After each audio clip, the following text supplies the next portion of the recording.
अस्सलाम वालेकुम जी। आज हम देखेंगे मैग्नेटिक फ्लक्स और एम्पेयर लॉ सीखेंगे। तो लास्ट टाइम आपने फोर्स कैलकुलेट की on A current carrying rod in a magnetic field. उसमें आपने मैग्नेटिक इंडक्शन को डिफाइन भी किया और उसका यूनिट जो टेस्ला था उसको भी डिफाइन किया। तो जिस तरह आप चैप्टर नंबर 12 में इलेक्ट्रिक फ्लक्स पढ़ के आए थे, इसी तरह यहाँ मैग्नेटिक फ्लक्स होगा। तो फ्लक्स के मीनिंग वही फ्लो के हैं। या मैग्नेटिक फील्ड लाइंस की बात करेंगे जो कि एक सर्टन एरिया से जो है ना पास करेंगी। तो फार्मूला बिल्कुल उसी जैसा है जैसे इलेक्ट्रिक फ्लक्स का है, लेकिन डिफरेंस ये है कि वहाँ इलेक्ट्रिक फील्ड थी, यहाँ मैग्नेटिक फील्ड है। तो मैग्नेटिक फील्ड जो है वो बी से डिनोट करते हैं। तो phi B is equal to B dot A. तो वहाँ फाई ई था, या फाई बी कर दिया गया, बी डॉट ए। अब डॉट ख़त्म कीजिए तो आप सिंपली इसको लिख सकते हैं बी ए कॉस थीटा। जो भी एंगल होगा between magnetic field and vector area वो आप पुट करेंगे तो आपको उसका मैग्नेटिक फ्लक्स मिल जाएगा। अब यहाँ बात करते हैं केसेस की। जैसे वहाँ केसेस थे तो यहाँ भी केसेस की बात करेंगे। और फिर ये भी बात कि ये जो फार्मूला है बी डॉट ए, ये सिर्फ फ्लैट सरफेस के लिए काम करता है। जैसे वहाँ जो इलेक्ट्रिक फील्ड के लिए था उसमें भी ये कहा गया था कि ये फ्लैट सरफेस के लिए है। तो यहाँ भी वही लिमिटेशन है, क्योंकि फ्लैट सरफेस पे ही वेक्टर एरिया ड्रा किया जा सकता है, कर्व सरफेस पे नहीं हो सकता। तो अब बात करते हैं स्पेशल केसेस की। तो उसमें सबसे पहले मैक्सिमम मैक्सिमम जो होगा फ्लक्स वो कब होगा, जब वेक्टर एरिया जो है ना वो परपेंडिकुलरली हेल्ड करेंगे in front of magnetic field lines. तो सारी मैग्नेटिक फील्ड लाइंस जो होंगी वो नॉर्थ पोल से जो आ रही होंगी, किसी भी नॉर्थ पोल से, तो वो उस एरिया में से जो है ना वो पास कर सकेंगी। फर्ज करें हमें इस तरह जो है ना हेल्ड करके, यानी हम उसको वर्टिकली रखेंगे एरिया को इस तरह से। अब इसका वेक्टर एरिया जो होगा वो इस तरफ हो जाएगा। तो वेक्टर एरिया जो वो नॉर्मल से हम फाइंड आउट करते हैं। इसके बाद यहाँ से मैग्नेटिक फील्ड लाइंस आ रही हैं जो कि किसी भी नॉर्थ पोल से होंगी। और देखें वो इस एरिया में से सारी की सारी, मतलब मैक्सिमम जो है ना वो इसमें से क्या कर रही हैं, पास कर रही हैं। तो ये बी आ गया। अब ज़रा बी और ए को अगर गौर से देखिए, पैरेलल है, 0 डिग्री पे हैं। एरिया हमने परपेंडिकुलर रखा, लेकिन वेक्टर एरिया और मैग्नेटिक फील्ड क्या रहे, पैरेलल। तो हमने एंगल इन दो के दरमियान पुट करना होता है। चलें अब देखिए इसमें फार्मूला पुट कीजिए, बी ए और साथ में कॉस 0 डिग्री। कॉस 0 जो होगा वो 1 आंसर देता है, तो आंसर आ गया बी ए। तो ये फ्लक्स जो है ना मैक्सिमम आ गया। इस तरह अब मिनिमम कब होगा, जब आप एरिया को पैरेलल प्लेस कर देंगे in front of magnetic field lines. तो लाइन है उसके ऊपर से या नीचे से तो पास कर जाएंगी, लेकिन उसके अंदर से पास नहीं कर सकेंगी। इस वजह से हम कहेंगे इसका जो फ्लक्स है वो मिनिमम यानी 0 होगा। ये इस तरह से है, अब हॉरिजॉन्टली पड़ा हुआ है। और ये देखेंगे इसका वेक्टर एरिया, उसके ऊपर नॉर्मल मैग्नेटिक फील्ड लाइंस आएंगी, उसके ऊपर से गुजरती जाएंगी, लेकिन उसके अंदर से पास नहीं करेंगी। तो ये चीज़, ये क्या है, ये मैग्नेटिक फील्ड। इसके फार्मूले में भी आप पुट करें बी ए और साथ में कॉस 90, क्योंकि वेक्टर एरिया और मैग्नेटिक फील्ड 90 डिग्री पे हैं। तो ये 0 और आंसर 0 आ जाएगा। ये मिनिमम फ्लक्स हो गया। अब फ्लक्स थ्रू कर्व सरफेस, अगर कर्व सरफेस आ जाए तो क्या करते हैं, वही दोबारा वही वाला मेथड जो आपने वहाँ किया था। वहाँ आपने जो एरिया था उसको स्मॉल पैचेस में डिवाइड किया था, और पैचेस जो है वो इतने छोटे होने चाहिए कि उनका वेक्टर एरिया ड्रॉ किया जा सके। तो यहाँ भी वही सूरत हाल है कि आप क्या करेंगे, सिंपली जो पैचेस होंगे उनका वेक्टर एरिया बनाएं। यानी पहले सरफेस को पैचेस में डिवाइड करें और पैचेस इतना छोटा हो कि उसके ऊपर आप एक नॉर्मल ड्रा कर सकें। उसके बाद फिर आप हर एक पैच का अलहदा से फ्लक्स कैलकुलेट करें और फिर उसको ऐड कर लें, तो वो मैग्नेटिक फ्लक्स आ जाएगा उसका टोटल। तो वो डायरेक्ट मैं लिख रहा हूँ बी और साथ में dot delta A. Delta A जो होगा वो हर पैच का एरिया होगा। अब नेक्स्ट इसके लास्ट ऐसे यूनिट की बात करते हैं। ऐसे यूनिट जो होता है इसका वो वेबर बोलते हैं उसको। वो किस तरह होगा अभी इसमें पुट करेंगे, आंसर आएगा फिर उसका वेबर।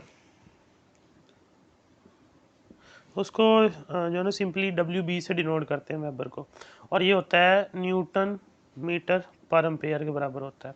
कैसे, अब देखें मैग्नेटिक फील्ड का यूनिट आपने पढ़ा टेस्ला, ठीक है जी, और साथ में एरिया का होता है मीटर स्क्वायर। अब अगर इसको सॉल्व करें, टेस्ला जो हमने कल पढ़ा था वो न्यूटन पर एम्पेयर और पर मीटर था, 7 मीटर स्क्वायर। तो मीटर जो हो जाएगा देखें वो सिंपल बात जाएगा 2 - 1 और फिर पर एम्पेयर, इसे हम वेबर बोलते हैं, WB से डिनोट कर देते हैं, ठीक है जी। और लास्ट एक डेफिनेशन है वो देख लें, ये भी पेपर में पूछी जाती है, बहुत इंपॉर्टेंट भी है। Magnetic flux density,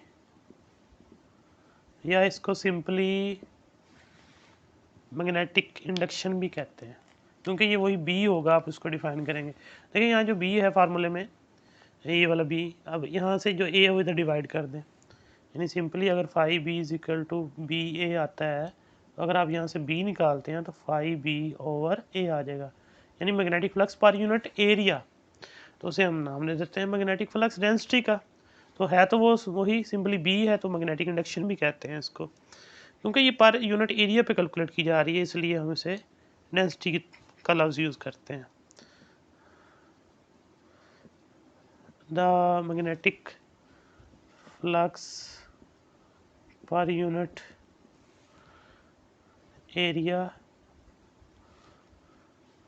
of a surface perpendicular to magnetic field is called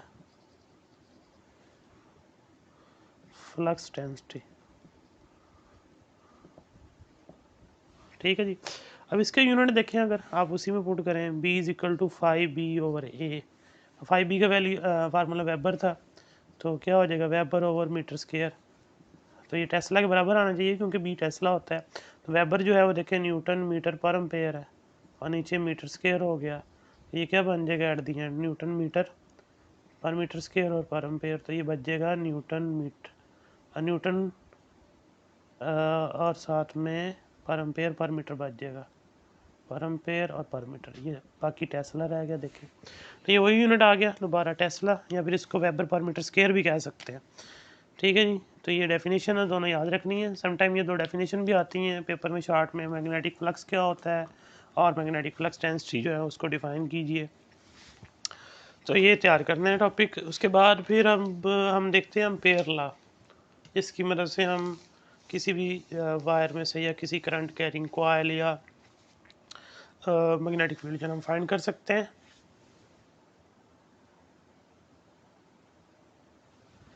ji ampere law जो है वो जैसे आपने गाजीज लॉ पढ़ा था, उसकी मदद से आपने डिफरेंट चार्ज बॉडी की वजह से इलेक्ट्रिक फील्ड इंटेंसिटी जो है ना फाइंड आउट की थी, और आप फिर कहते थे गाजीज लॉ जो है वो गाशियन सरफेस पे अप्लाई करेंगे, और हम उस पर्टिकुलर पॉइंट के अराउंड एक गाशियन सरफेस को ड्रा करेंगे क्लोज शेप में, और उस पर फिर गाजीज लॉ अप्लाई करेंगे इलेक्ट्रिक फील्ड जो है ना वो फाइंड आउट करने के लिए। इसी तरह magnetic field intensity, magnetic field find करने के लिए जो है ना हम एम्पेयर लॉ यूज़ करेंगे। डेफिनेशन में मैं बाद में आता हूँ, एट जो है उसका रिजल्ट जो है ना वो डिफाइन किया हुआ है। फर्ज करें ये एक स्ट्रेट वायर है और उसमें से करंट पास कर रहा है अपवर्ड। अब करंट जो है अगर अपवर्ड है, according to right hand rule जो मैग्नेटिक फील्ड लाइंस होंगी वो एंटी क्लॉकवाइज होंगी, इस तरह से। जो पहला टॉपिक था आपका, अब इसमें क्या है कि अब जो मैग्नेटिक फील्ड आ रही है बी, वो पहली बात प्रोपोर्शनल है करंट आई के, जितना ज़्यादा करंट होगा मैग्नेटिक फील्ड उतना स्ट्रांग होगा। और दूसरी बात, अगर आप उस वायर के सेंटर से डिस्टेंस बढ़ाते जाएंगे तो मैग्नेटिक फील्ड वहाँ से ऑनवर्ड वीक होता चला जाएगा। तो मैग्नेटिक फील्ड इन्वर्सली प्रोपोर्शनल है distance from the centre of the wire. इन दोनों बातों को कंबाइन करें तो क्या हो जाएगा, B is equal to B proportional to I/R। Proportionality ख़त्म करें, कांस्टेंट आ जाएगा, तो B is equal to I over R है ना, तो कांस्टेंट जो है वो साथ आएगा म्यू नॉट ओवर 2 पाई। इसको सिंप्लीफाई करके आप लिख सकते हैं म्यू नॉट आई ओवर 2 पाई और आर। अब 2 पाई आर इधर आप डिवाइड कर दें, सॉरी मल्टीप्लाई कर दें बी के साथ, और ये आ जाएगा म्यू नॉट आई। अब ये 2 पाई आर क्या चीज़ है, ये सर्कमफेरेंस है जिस सर्कल के अंदर जो है ना वो मैग्नेटिक फील्ड प्रोड्यूस हुई है। लेकिन क्योंकि ये अब कर्व सरफेस है सारी, तो हम मैग्नेटिक फील्ड जो है ना यहाँ फाइंड आउट नहीं कर सकेंगे। कर्व सरफेस के ऊपर आपको पता है वेक्टर एरिया नहीं आ सकता। तो हम क्या करते हैं, इस पूरी जो पाथ है, ये एम्पेरियन पाथ कहते हैं इसको हम डिवाइड करते हैं छोटे छोटे पैचेस में, ताकि हम 2 पाई आर की वैल्यू कैलकुलेट कर सकें। और फिर एट द एंड जो है ना वो रिजल्ट निकल आएगा, एम्पेयर लॉ की डेफिनेशन जो लिखी हुई है वो बन जाएगी। अब हम इसको छोटे छोटे पैचेस में इस तरह से डिवाइड करते हैं, ये देखें फर्ज करें ये इतना डिवाइड करते हैं, तो अब इतनी सी जो लेंथ होगी उसे डेल्टा L1 कह देंगे, और इसके क्रॉस जो मैग्नेटिक फील्ड आएगी वो टेंजेंट आएगी। वो टेंजेंट आप ड्रा कर सकते हैं इस तरह बी। अगर आप इसको थोड़ा जूम करके क्या ले अलग से ड्रा करें, बी को यहाँ ड्रा करें, यानी इसको थोड़ा ऐसे ड्रा कर लें, और यहाँ से नहीं हुई डेल्टा एल थोड़ा आप बड़ा कर लें, उसको मैग्नीफाई कर लें, तो ये देखें उनके दरमियान एंगल कितना आता है, theta.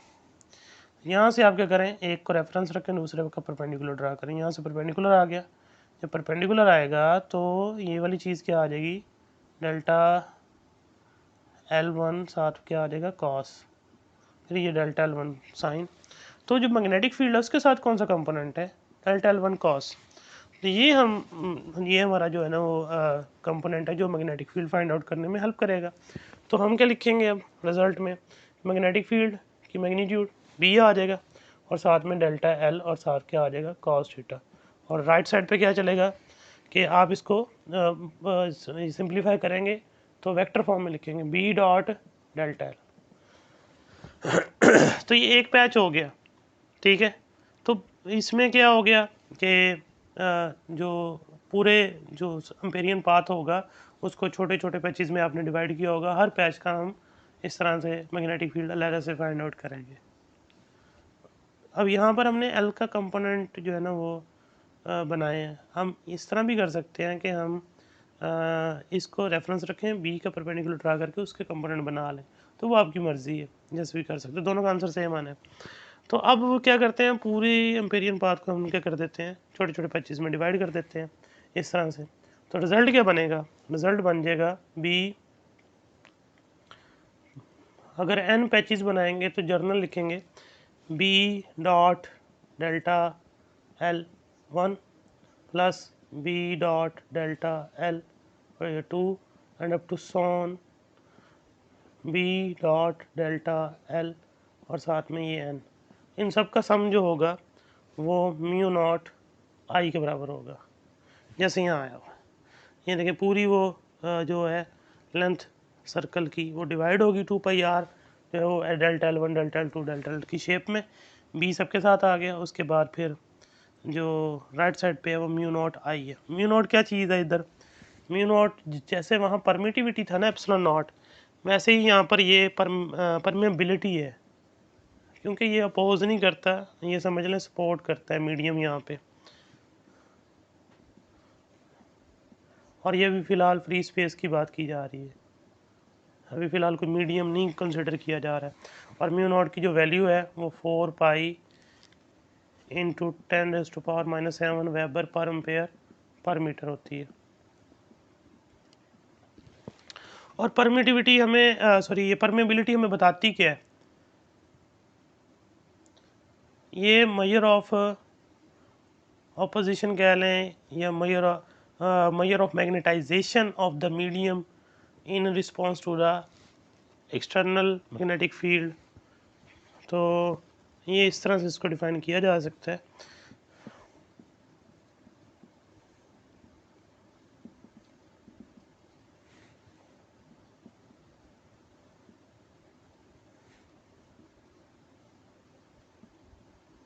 measure of degree of magnetization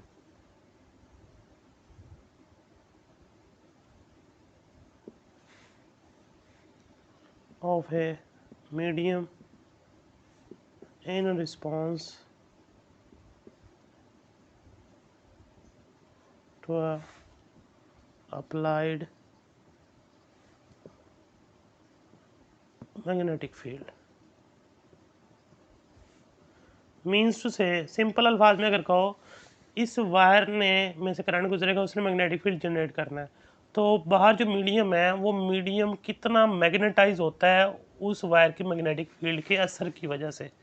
तो वो मीडियम जितना मैग्नेटाइज होगा, समझ लें वो जो वायर है वो अपना मैग्नेटिक फील्ड उतना दूर तक जो है ना वो क्रिएट कर पाएगी। तो म्यू नॉट जो है वो परमेबिलिटी वो ये बताता है कि वायर के बाहर जो भी मीडियम होगा वो कितना मैग्नेटाइज होगा in response to the applied magnet. Applied से मुराद ये है कि ये जो करंट गुजरने से मैग्नेटिक फील्ड आएगा वायर के अंदर से, जनरेटर अंदर से होना है ना वही फ्री चार्जेस से, तो कितना रिस्पॉन्ड करता है ये मीडियम उसको, तो ये परमेबिलिटी बताती है।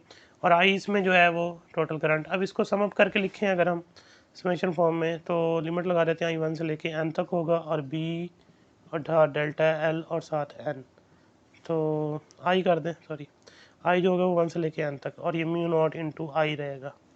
ठीक है जी। अब आपने क्या करना होता है, इसको अप्लाई करने के लिए एम्पेयर लॉ को पैचेस बनाने होंगे, या अगर कर्व सरफेस हुई, अगर नहीं है तो फिर आप डायरेक्ट अप्लाई कर सकते हैं। अम्पेरियन पाथ यानी आपको ड्रा करना होगा जो कि क्लोज होना चाहिए, वही जैसे गाजीज लॉ का था। उस अम्पेरियन पाथ के ऊपर जो है ना आप लेंथ देखेंगे उसमें कितनी बनती हैं, हर लेंथ के क्रॉस जो है ना आप लहरा से मैग्नेटिक फील्ड निकालेंगे, फिर उसको टोटल करेंगे, वो आएगी म्यू नॉट इंटू आई के बराबर। फिर आप उस किसी भी करंट कैरिंग वायर या कॉयल या इंडक्टर कोई भी हो, उससे आप जो है ना मैग्नेटिक फील्ड जो है ना फाइंड आउट कर सकते हैं। इसकी एप्लीकेशन जो है वो लॉन्ग क्वेश्चन है, वो इंशाल्लाह कल हम देखेंगे। मैग्नेटिक फ्लक्स मैग्नेटिक फील्ड जो है वो inside the current carrying solenoid जो होगी वो हम फाइंड आउट करेंगे with the help of ampere law. तो अब देखें इसमें जो रिजल्ट आया उसी को डिफाइन किया हुआ है, इसलिए मैं कह रहा था मैं लास्ट में बताता हूँ। लेकिन sum of the quantities B dot delta L for all path elements into which the complete loop has been divided, यानी कि बी डॉट डेल्टा एल का सम है पूरे एलिमेंट का जितनी लूप को डिवाइड किया गया है उन सब का, equal to mu naught times the total current enclosed. वो किसके बराबर है, mu naught times total current enclosed by the circuit या लूप जो भी होगा। ठीक है जी। तो ये एम्पेयर लॉ, तो इसकी एप्लीकेशन इंशाल्लाह नेक्स्ट कल लेक्चर में सीखेंगे। तो टिल देन टेक केयर।